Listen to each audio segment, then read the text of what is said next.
Hello, FCS 2250 Computer Applications students. Well, we made it. Access Section 2, Project Exam 1. This will be the last video in my series of videos to hopefully this helped you throughout the course. I hope you found these videos valuable to you. Again, I really appreciate you guys hanging out with me and going through these. So, hey, let's go ahead and begin. I have already kind of gone through what we need to do. We've got 14 things to do. I'm going to get full screened. Let's go ahead and rock and roll. What do you say? So let's go ahead and turn these directions on, and we're going to click the Create tab. We're actually going to make a new table. So we're going to go to the Create tab right there, open the Create ribbon, and we're going to go to the Tables group, and we're going to choose Table Design right there. Now the first field is we want to name this capital ID for ID. I'm going to press my tab key. Now, what kind of data type do we want this to be? We're going to choose, let me move this here, we're going to choose auto number. What that's going to do is every time we have a new, in this case, product, it will give it a new ID. All right, it will automatically give it to them. So first product that we got will probably be ID number 1, if you will. All right, so we've got that. I'm going to go ahead and press my tab key once and twice. Then I got capital F, capital N, F name, all right, probably for first name. And now we can keep that as short text. I'm good with that, all right. And what we need to do now is click in the ID field row. So we're going to click here, and we're going to make it the primary key. All right, so that's going to be in the Tools group, primary key. What that did is every product is going to have its own distinct number. It may have a similar name, and for example, our government gives us a Social Security number. That is the product ID or the primary key for us citizens here in the United States to keep track, because we may have similar names. If you Googled your name, you may have another one of your name out there, but you will have a different Social Security number. That's kind of the primary key, if you will. All right, so now that we've done that, we're going to go ahead and click the Save button here. Now what we're going to do is it's going to say, hey, save, what do you want to save this table as? And we're going to save it as products. We're not saving the database with a name. We're saving the table with the name products, plural. And you can see over here that we have all of these different tables for our company, from employees to products to reports to quotas to representatives, all these different wonderful products. We're going to go ahead and click OK, and we're going to click the products table close button so we can close that. If we need to open it up again, we can just double click it there. All right, well, we're on our way now, right? 2 of 14, let's do it. We're going to open up the employees table here. All right, so we double click that. Right click the state province field name. So state province field, we're going to right click right there, and we're going to go down to rename, and we're going to rename that as state. And I'll go ahead and press my enter key, and I'll go ahead and hit save on the title bar. My gosh, it slipped my mind for a second. There we go. 3 of 14.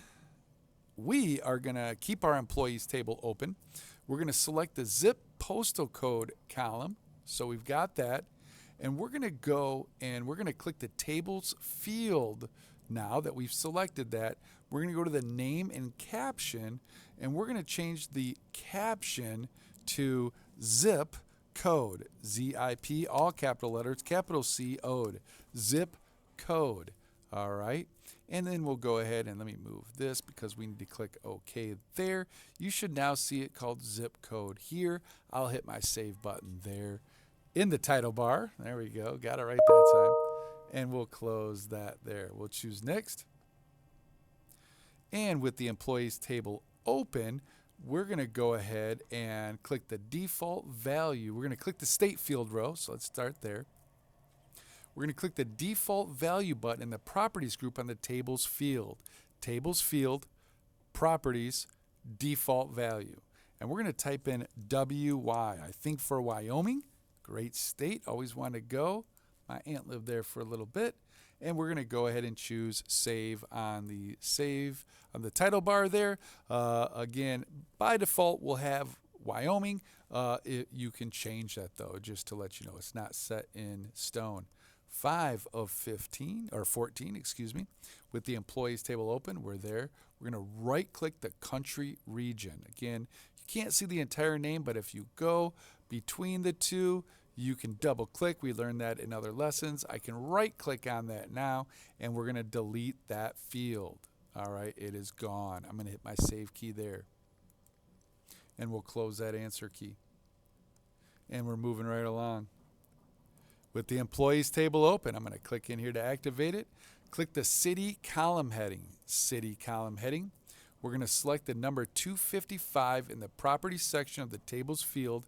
All right, and we're going to type in 100 and press your enter key. If your city name is longer than 100 characters, it won't let you type after 100 characters. You may have to abbreviate. Couldn't imagine that happening, but you never know. There may be a city out there that's longer than 100 characters. Moving on, 7 of 14. We're now going to enter in some data. All right, so I'm going to click in the last name, Cole, tab key, Harold, great name. Harold, you are now employee number 1. We had that auto numbering on. All right, and what's its address? 5 Street. Tab key, city, Mills. Tab key, zip code 82644. All right, and I'll press my enter key to lock Harold in. Congratulations, Harold. You are number 1. All right, we'll move right along here. 8 of 14, I believe. Let's do this again. 8 of 14. Employees table is still open. We're going to click the add field column right here. Click in there. And we are going to choose yes, no from the drop-down arrow right there. Yes, no. And the field name is going to be called discount. Will Harold get the discount? That is above my pay grade. All right, so I'm going to press my enter key. I'm going to go ahead and hit my save key in the title bar. And I'm going to close the employees table. We're done there. And close my answer key. 9 of 14. We are going to open up the representatives table. Got it open there. We are going to go ahead and click the view button, and we're going to change it to the design view. This is all the data view right now. We'll go to the design view. And what we need to do is we need to click in the hourly field row. Hourly field, I'm hovering over with the black right arrow. Click that. And now we're going to go down to the validation properties. So if I move this, field properties here, we're going to go down to the validation rule right there. And it's got to be greater than 99. So if the number is greater than 99, it will activate the validation text. And the validation text is going to be hourly fee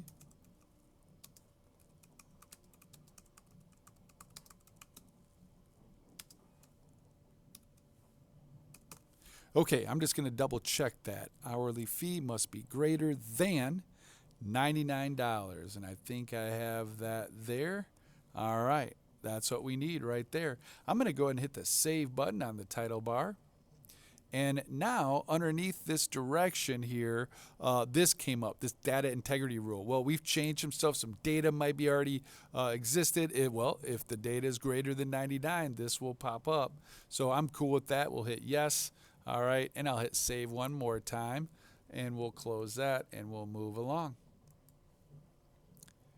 Still with the representatives table open. We'll confirm that it is open in the design view, which it is. Our design view is active right there. We're going to click the telephone field row right there, telephone field row. And we're going to click the input mask property box in the field properties section. Field properties section, the input validation, or input mask, input mask right there. But what we need is we need to click the build button, the button containing the 3 dots that displays at the right side of the input mask property box. Well, guess what? That is hiding that 3 dots, all right? When I click it, it's telling me this is the input mask, which we need to be in, all right? And this is its wizard. All right, so we've got that. At the first wizard dialog box, make sure the phone number is selected. It's selected. We'll choose next. At the second wizard, just choose next. That's the phone number style we want. And at the third wizard, we're just going to choose finish. And I'm going to close the answer key. We want to close the table button as well. So I'm going to close this first. I'm going to hit the save key. And I'll close the representatives table. And we'll move right along. We're going to open up the reports table in the design view. So reports, view, design view. All right. And we're going to click the view button in the views group on the home tab to change. Oh, just did that. We're going to click the open date field row. Open date, not the close date, but the open date. All right. And we're going to click the format property box in the field properties section. Field properties, format, we'll click right there. And I bet you, yep, we need to get to the other side of it. And the arrow is there because we're clicked in it. So we're going to click on the down arrow.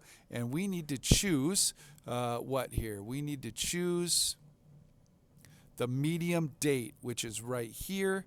All right, that's what we want to choose right there. And it puts it in right there. We need to click the save button, and we're going to close that reports table. Again, these are just things of you setting up a database, setting up how you want the fields to look, how you want your dates to look, all that stuff. All right, we're moving on. We are going to double click the rep quotas. All right, your quota. What do you need to do to get paid, or your bonus, or whatever it might be? We're going to go to the design view. Got a lot of data right there, but we need to do some designing. And we are going to click the data type column for the quota ID, which is right there. All right. And we're going to click the down arrow here, and we're going to go down to the lookup wizard. At the first wizard dialog box, choose I will type in the values that I want, and next. And in column 1, row 1, capital A, 3. And we'll choose next. And then we'll choose finish. And we'll hit the save key. And we'll close the answer key. And we'll move right along, getting close. We are going to open up the relationships. You know what? I probably should have closed that. Hopefully that will not cause any problems, but we'll close that. So we're going to open the relationship. So in the Database Tools tab, Database Tools, Relationships, which I bet you is underneath here. So that moved that all over, but I'm going to move that if it will let me. Sometimes it takes a little wonky, I get it.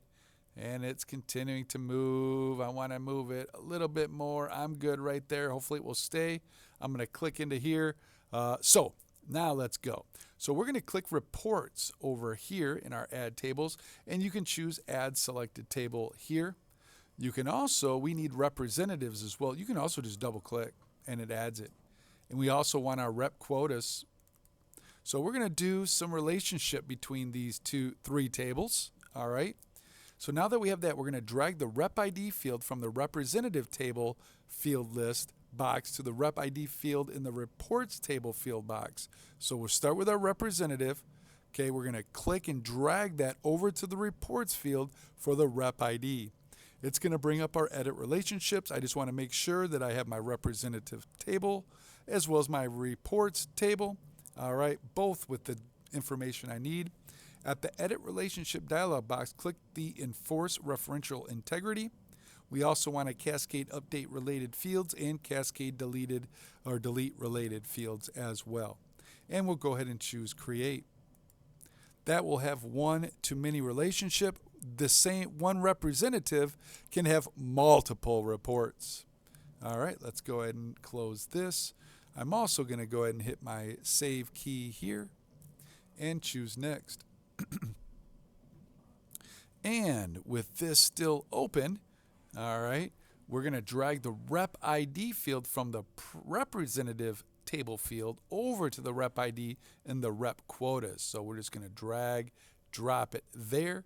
We're going to double check. Yes, the representative rep ID is there. The rep quota rep is there. Beautiful. And we're going to do the same thing here. We're going to enforce the referential integrity, cascade update related fields, and cascade delete related records. And we're going to choose create.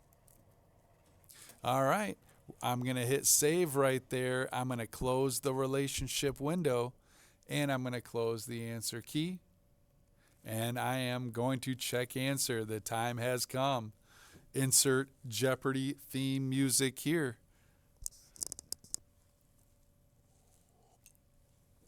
And a sip of coffee as it checks our answers. Hopefully we did okay. If not, hey, we can fix those. Again, hey, great job, everybody. We rocked that out. Really appreciate you guys. Again, kind of sad last video that I'm working with you guys. Hopefully, again, these videos have helped you out. I know I've learned a thing or two. I hope you have as well. So still go ahead and make sure we complete the rest of our responsibilities in Cirrus through the vocabulary quizzes, if you will, our final exams. Knock that stuff out. Knock out that digital and oral presentation in PowerPoint. And again, I appreciate you guys all so very much. Have a great one, and as always, stay kind.